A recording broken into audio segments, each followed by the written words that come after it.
Welcome back.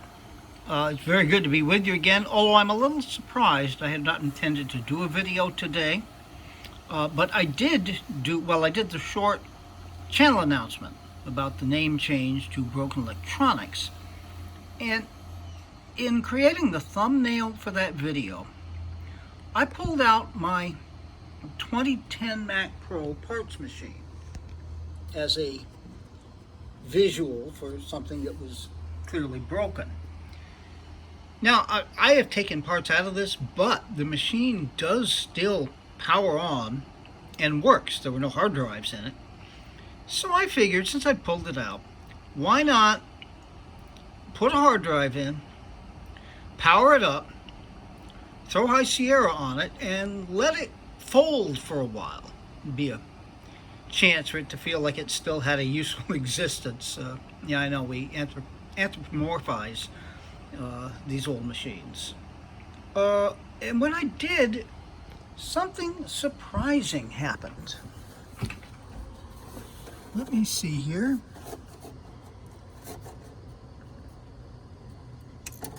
Okay, got the power button.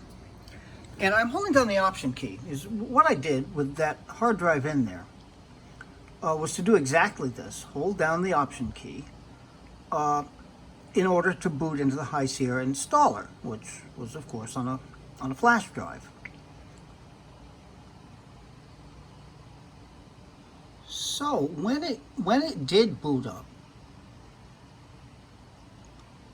and I assume we will get to the bootloader, it is kind of slow. Anytime, boot manager, we'd love to see. Okay. Now, of course, what happened, the flash drive did show up. I have since, of course, installed High Sierra. But there was this icon, too. That's the hard drive they put in. It's called Mac HD. So, curious, because I had no idea what was on those old hard drives. I figured, what the heck? Let's try booting it up. So I did. And we're going to try that now. Now, I don't know what's going to happen here, but when I first did this, it kicked into verbose mode, which I had not told it to do. But it got through the load sequence and did, in fact, boot up. So we're going to see that this happens now. It will boot up.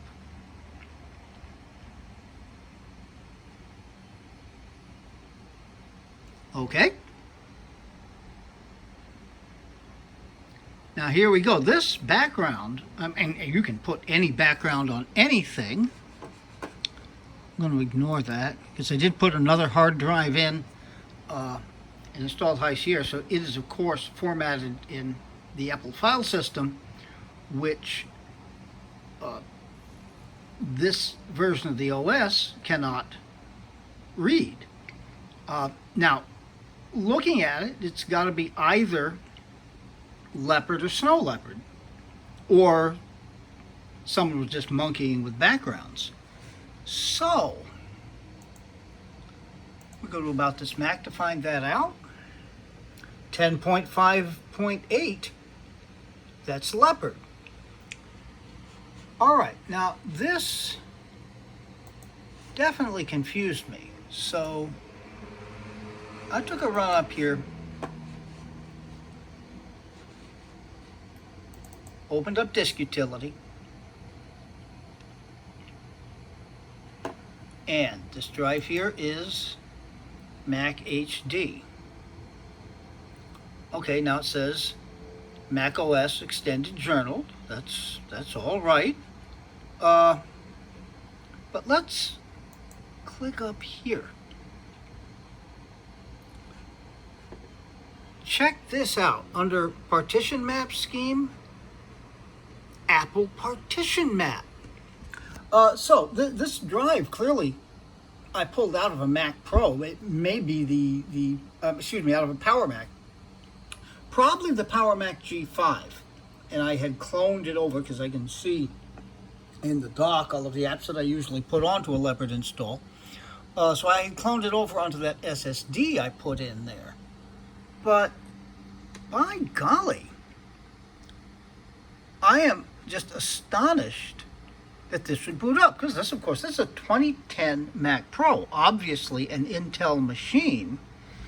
I had not thought that an Intel machine would be able to boot from an installation on a drive that was just Apple Partition Map. You know, I'd always thought it had to be GUID.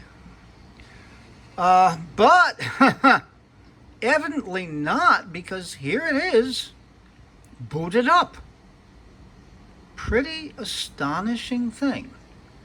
So yeah, I would be interested if anybody out there has any insight into this. Have you ever noticed this kind of behavior before? Maybe it's simply that you couldn't install an operating system. And I have found in the past that you can get around all sorts of strange things by installing an OS on a drive in one machine, then simply moving the drive to another machine.